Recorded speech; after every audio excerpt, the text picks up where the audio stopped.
Bollywood silver screen presenting Durante la टोमेंटा।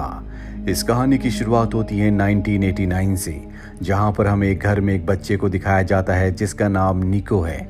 निको अपनी mom के साथ इस घर में रहता है और जब उसकी मॉम घर पर नहीं होती तो वो अपनी वीडियो रिकॉर्डिंग कर रहा होता है जिसे उसने एक टीवी से कनेक्ट किया हुआ है। वहीं बाहर इलेक्ट्रिक तूफान चल रहा है। निको के घर के ऊपर एक एंटीना भी है जिससे टीवी चलता है और ये जो इलेक्ट्रिक तूफान है ये अगले 72 आवर्स तक चलता रहेगा। और अब जब निको अपनी रिकॉर्डिंग कर रहा होता है तभी उसे अपने पड़ोस से किसी के चिल्लाने की आवाज आती है। इसीलिए निको उस घर में जाता है जहां पर वो देखता है कि वहां एक लड़की को किसी ने मार दिया है। तभी उस घर का मालिक ऊपर से आता है, उसके हाथ में चाकू है। इसका मतलब है कि यही किलर है। निको डर कर यहाँ से भागता है और जैसे वो सड़क पर आता है गाड़ी से उसका एक्सीडेंट हो जाता है जिससे उसकी मृत्यु हो जाती है। अभी वहां पर वो किलर भी आ जाता है जो निको को देखकर बहुत दुखी होता है क्योंकि वो उसे मारना नहीं चाहता था और उसके घर में जिस लेडी को उसने मारा होता है वो उसी की पत्नी है, उसे भी वो नहीं मारना चाहता था। और अब क्योंकि उसके हाथ में चाकू होता है इसीलिए पुलिस उसे पकड़ लेती है। वो इस सदमे को बर्दाश्त नहीं कर पाता, इसीलिए कुछ वक्त बाद ही वो जेल में अपनी जिंदगी खत्म कर देता है। और अब कहानी यहाँ से जाती है 25 साल आगे और ये साल होता है 2014, जहाँ पर हमें वीरा नाम की एक लेडी को दिखाया जाता है। वो अपने हस्बैंड डेविड और अपनी बेटी के साथ उसी घर में शिफ्ट होती है जहाँ पर आज से 25 साल पहले निको अपनी मॉम के साथ रहा करता था। वीरा एक हॉस्पिटल में नर्स होती है जबकि वो एक न्यूरो सर्जन बनना चाहती थी, पर न्यूरो सर्जन बनने से पहले ही उसकी शादी हो गई जिस वजह से उसका सपना टूट गया। पर वो अपनी जिंदगी में खुश है, वो अपनी बेटी से बहुत प्यार करती है। अब ये जिस नए घर में शिफ्ट हुए हैं यहाँ पर जो इनका नेबर होता है जिसका नाम एटर है, जो वीरा और डेविड का पुराना दोस्त है, वो पिछले कई सालों से यहीं पर रहता है। और आज से 25 साल पहले जब निको छोटा था तो निको उसी का दोस्त था। और वीरा को अपने घर में बहुत सारे पुराने कैसेट्स मिलते हैं जो निको के थे, जो वो रिकॉर्ड किया करता था। और जब इनका पड़ोसी जो इनका दोस्त भी है जिसका नाम एटर है वो इनके घर पर आता है तो वीरा उसे कैसेट्स के बारे में बताता है कि उन कैसेट्स के वीडियो में जो लड़का है उसका नाम निको है, वो मेरा बेस्ट फ्रेंड था पर एक एक्सीडेंट में उसकी मृत्यु हो गई। वो उन्हें उस एक्सीडेंट की पूरी डिटेल भी बताता है। साथ ही ये भी बताता है कि उसके पड़ोस में एक आदमी रहा करता था जिसने अपनी पत्नी का मर्डर कर दिया था। ये सुनकर एटर की जो मॉम होती है वो बहुत ज्यादा गुस्सा हो जाती है। उनके इस रिएक्शन को देखकर वो भी थोड़ा चौंक जाता है पर उसे नहीं पता कि उसकी मॉम ने ऐसा रिएक्शन क्यों दिया। एटर और उसकी मॉम के जाने के बाद वीरा और उसका हस्बैंड डेविड इंटरनेट पर इस केस के बारे में पढ़ते हैं और वो किलर के स्टेटमेंट को पढ़ते हैं जिसमें उसने कहा होता है कि अगर उसे पुलिस ना पकड़ती तो वो अपनी पत्नी की बॉडी को अपने बूचर खाने में दफना देता। दरअसल वो एक बूचर था। ये अब निको और इस केस के बारे में बहुत कुछ जान चुके होते हैं। कुछ देर बाद वीरा जब अपने हस्बैंड डेविड की पैंट को चेक करती है तो उसमें एक मैच बॉक्स मिलता है। हालांकि डेविड स्मोकिंग नहीं करता पर वो पूछती है क्या तुमने स्मोकिंग करना शुरू कर दिया। डेविड इस बात को मजाक में टाल देता है और हमें बाहर दिखाया जाता है कि एक बार फिर से इलेक्ट्रिक तूफान शुरू हो गया है, ठीक वैसा ही तूफान जैसा आज से 25 साल पहले शुरू हुआ था। और रात को जब वीरा सो रही होती है तो अचानक से उसे टीवी की आवाज सुनाई देती है। जब वो उस कमरे में जाती है जहां पर पहले यानी कि 25 साल पहले निकोल रहा करता था तो वो देखती है कि निकोल का टीवी अपने आप ही चल गया। पिछले 25 सालों से वो टीवी, उसका कैमरा, उसकी हर एक चीज यहीं पर होती है। वो उस कैमरे में देखती है कि निकोल का वीडियो चल रहा है और जब वो कैसेट चेक करती है तो कैसेट अपनी जगह पर होती है। ये देखकर वो हैरान हो जाती है क्योंकि बिना कैसेट के वीडियो नहीं चल सकता। टीवी के ऊपर कैमरा भी होता है।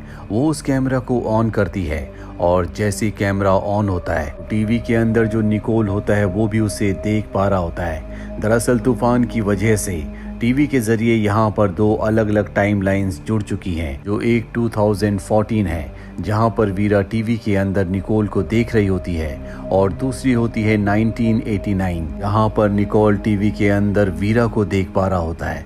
ये दोनों के दोनों हैरान होते हैं और सबसे हैरानी की बात ये होती है कि ये एक दूसरे की आवाज़ सुन सकते हैं। निको बहुत ज़्यादा हैरान होता है क्योंकि जिस कमरे में वो वीरा को देख रहा होता है इस वक्त वो उसी कमरे में है, यानी कि वो उसका कमरा है। और तभी उसे अपने पड़ोस से चीख की आवाज़ आती है। वीरा समझ जाती है कि इसी चीख की आवाज़ को सुनकर वो अपने पड़ोस के घर पर गया था, जिसके बाद उसका एक्सीडेंट हो गया था। वो उसे कहती है कि तुम वहाँ पर मत जाना, नहीं तो तुम्हारी मृत्यु हो जाएगी। और वो उसे न्यूज़पेपर का आर्टिकल भी दिखाती है और कहती है कि तुम्हारी इसी दिन रात को घर से बाहर निकलने की वजह से गाड़ी से टकराने से मृत्यु हो गई थी। मैं फ्यूचर से हूँ, मुझे सब कुछ पता है। पर निको उसकी बात नहीं मानता और वो घर से बाहर निकल जाता है। और तभी उसके सामने से एक गाड़ी निकलती है। ये वही गाड़ी होती है जिससे उसकी पिछली बार मृत्यु हो गई थी, लेकिन अब क्योंकि वो वीरा से बात कर रहा होता है इसीलिए उसे लेट हो जाता है और गाड़ी निकल जाती है, जिससे उसकी मृत्यु टल जाती है। यानी कि वीरा की वजह से निको बच गया। पास्ट पूरी तरह से बदल गया। अगली सुबह वीरा की आंख अपने हॉस्पिटल में खुलती है जहां पर वो नर्स है, लेकिन आज सब उसे डॉक्टर कह रहे होते हैं। सबका कहना होता है कि वो एक बहुत बड़ी न्यूरो सर्जन है, जैसा कि वो बनना चाहती थी। और डेविड से शादी करने के बाद उसका ये सपना टूट गया। उसे लगता है कि सब उससे मजाक कर रहे हैं, इसीलिए वो अपनी बेटी के स्कूल जाती है, जहां उसे पता चलता है कि उसकी कोई बेटी है ही नहीं।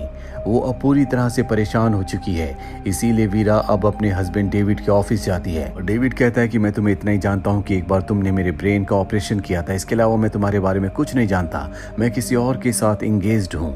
ये सुनकर वीरा को बहुत गुस्सा आता है। उसे कुछ समझ नहीं आता कि उसके साथ क्या हो रहा है। दरअसल उसकी वजह से 1989 में निको की जान बच गई थी, जिसकी वजह से पूरा का पूरा फ्यूचर बदल चुका है। और इस फ्यूचर में, इस टाइमलाइन में उसकी शादी नहीं हुई। वो एक बहुत बड़ी न्यूरो सर्जन है। वही हमें 1989 में दिखाया जाता है जहां पर निको की जान बच गई थी, लेकिन फिर भी वो अपने नेबर के घर में जाता है, लेकिन तब तक किलर वहां से निकल गया था। वो वहां पर बाथरूम में डेड बॉडी को देखता है, पर तभी वो किलर वापस आ जाता है, जिसके बाद वो अपनी वाइफ की बॉडी को गाड़ी में रखकर अपने बूचर हाउस में दफनाने के लिए चला जाता है।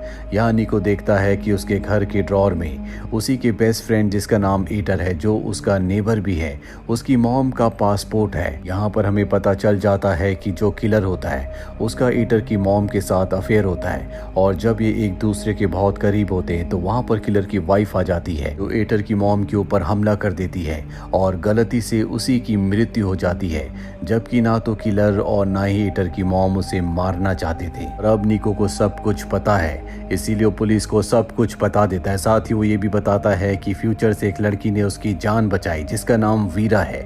पुलिस उसकी बातों पर विश्वास नहीं करती। इस वजह से ना तो किलर को और ना ही ईटर की मॉम को अरेस्ट किया जाता है, जिन दोनों का आपस में अफेयर है। और जल्द ये दोनों के दोनों यहाँ से बाहर चले जाते हैं। निको इसके बाद कई बार उस फ्यूचर वाली लड़की से यानी कि वेरा से कांटेक्ट करने की कोशिश करता है, लेकिन वो उसके साथ कांटेक्ट नहीं कर पाता क्योंकि तूफान खत्म हो चुका है। और एक दिन उसे याद आता है कि जब वो वीरा से बात कर रहा था तो उसने पीछे रेलवे स्टेशन की एक प्लेट देखी थी, जिस पर वीरा ने उसे बताया था कि उसने और उसके हस्बैंड डेविड ने ये रेलवे स्टेशन से चुराई थी। इसके बाद निको हर रोज उसी रेलवे स्टेशन पर जाता है और वीरा का इंतजार करता है। कई सालों तक उस जगह पर इंतजार करते करते फाइनली एक दिन वो वीरा को उस रेलवे स्टेशन पर देख लेता है। वो ट्रेन में चढ़कर उसके सामने वाली सीट पर बैठ जाता है। वो रोज उसी के सामने बैठता है और धीरे धीरे इनकी बातें होना शुरू हो जाती है। और बातें कब प्यार में बदल जाती हैं इन्हें पता ही नहीं चलता। जल्दी ये शादी कर लेते हैं, लेकिन वीरा अपनी मेडिकल की पढ़ाई नहीं छोड़ती और वो एक न्यूरो सर्जन बन जाती है। निको वीरा को नहीं बताता कि जब 1989 में वो मात्र 8 साल का छोटा बच्चा था, तब वीरा ने ही उसे भविष्य से यानी कि 2014 से कांटेक्ट करके बचाया था, क्योंकि वो वीरा को नहीं खोना चाहता। दरअसल उसे पता होता है कि जब वीरा ने 2014 से 1989 में उसे कांटेक्ट किया था तो उसकी दुनिया पूरी तरह से अलग थी। डेविड नाम का कोई उसका हस्बैंड भी था, पर साथ ही उसे इस बात का भी एहसास होता है एक ना एक दिन वीरा को सब कुछ याद आ जाएगा। अभी वो दिन नहीं आया होता जिस दिन वीरा ने 2014 से 1989 में उसे कांटेक्ट किया था। दरअसल वो इलेक्ट्रिक तूफान वाला दिन था जो कि 72 आवर्स तक चलने वाला था, जैसा कि 1989 में चला था। और एक रात को वो हॉस्पिटल में सो जाती है है और जब वो सुबह उठती है तो उसे अपनी दूसरी ज़िंदगी यानी कि जो टाइम लाइन उसकी थी वो सारी यादें उसके दिमाग में आ जाती है। जिस टाइम लाइन में डेविड उसका पति था, उसकी एक बेटी भी थी जिससे वो बहुत प्यार करती है। साथ ही उस टाइम लाइन में वो एक नर्स थी, पर इस टाइम लाइन में वो न्यूरो सर्जन है जो भूल चुकी होती है। सबसे पहले वो अपनी बेटी के स्कूल जाती है, जहाँ उसे पता चलता है कि उसकी कोई बेटी है ही नहीं और ना ही डेविड से उसकी शादी हुई है। इसके बाद वो पुलिस स्टेशन में जाती है, जहाँ पर निको उसके सामने होता है, पर वो निको को भूल चुकी होती है।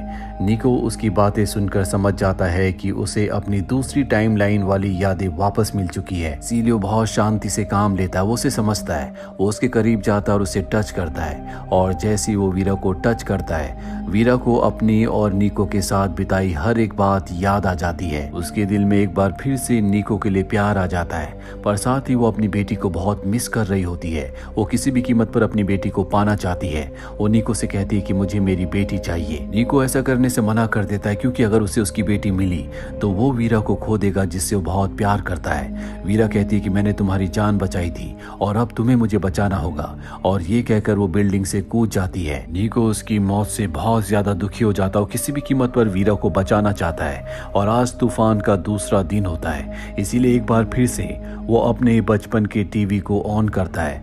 वो देखता है कि टीवी के दूसरी तरफ दूसरा उसी का छोटा रूप निको बैठा हुआ है, जो दरअसल एक बार फिर से वीरा से कनेक्ट होना चाहता था, इसीलिए वो ट्राई कर रहा होता है। पर अब उसके सामने उसी का भविष्य का रूप होता है, और निको अपने छोटे रूप से कहता है कि किसी भी कीमत पर मर्डर के बारे में किसी को मत बताना। साथ ही तुम कभी भी वीरा से, यानी कि जिस लड़की ने तुमसे एक दिन पहले कांटेक्ट किया था, जिसकी वजह से तुम्हारी जान बची, उसे ढूंढने या मिलने की कोशिश मत करना।